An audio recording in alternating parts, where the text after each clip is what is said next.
In this video, I'm going to show the user how to set up contours on a spatial layer in MARACOOS OceansMap. So if we take a spatial layer here, so we have the Chesapeake wave height layer, and go into settings, there's a section here down at the bottom called contours. We can turn that on. And if we save that as the defaults, you can see these contours populate on the map. The user can use this slide bar to set less or more contours on the layer. The contour color by default is black. You can choose gray or white. Contour style can be solid dash, dash dot, or dotted.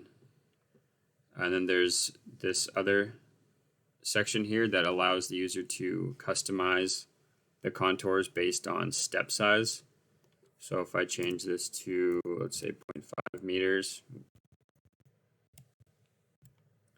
and save that, it will set contours to every 0.5 meters. And then there's also this exact option.